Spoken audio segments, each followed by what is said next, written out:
तो बात करते हैं अब भारत के नए प्रहरी के रूप में राफेल की। राफेल लड़ाकू विमान हिंदुस्तान के अंबाला एयरबेस पर पहुंच चुका है। यहां राफेल के आने पर भव्य स्वागत की तैयारियां की गई थी। खुद वायुसेना प्रमुख राकेश भदौरिया ने राफेल को रिसीव किया और अपने पायलटों को इतनी लंबी उड़ान के लिए शाबाशी भी दी। दुश्मन का काल बनेगा राफेल।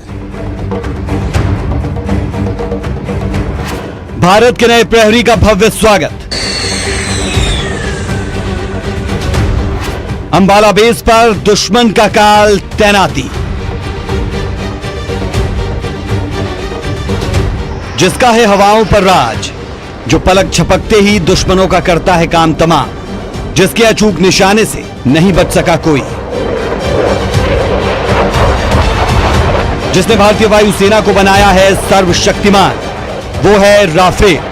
दुश्मन देख ले, ध्यान से देख ले, राफेल बन गया है अब भारत का नया प्रहरी।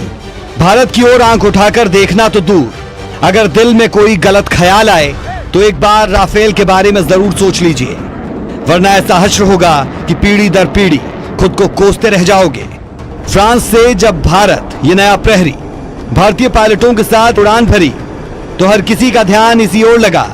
अपनी 2 दिन की यात्रा में राफेल फ्रांस से 6,700 किलोमीटर की उड़ान करीब 10 घंटे में पूरा कर अबू धाबी के नजदीक अल दाफरा में फ्रेंच एयरबेस पर रुका।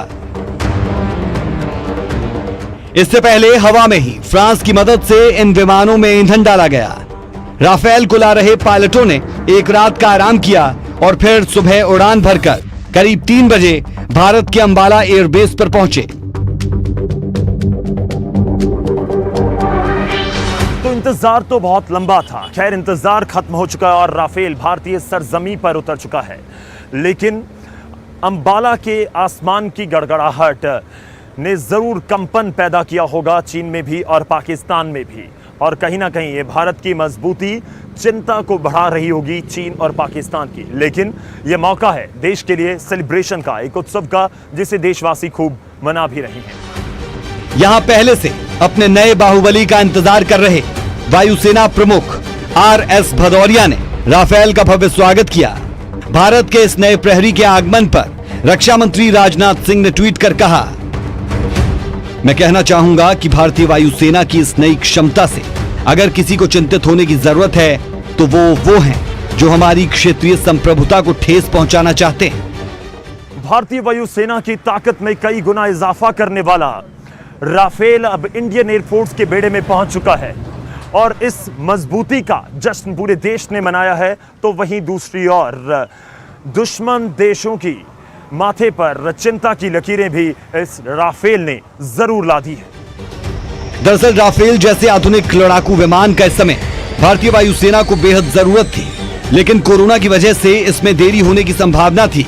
लेकिन सीमा पर तनाव को देखते हुए भारत ने फ्रांस से इसके लिए विशेष रिक्वेस्ट की और आज राफेल हमारे वायुसेना की शोभा बढ़ा रहा है। Bureau report, news 18।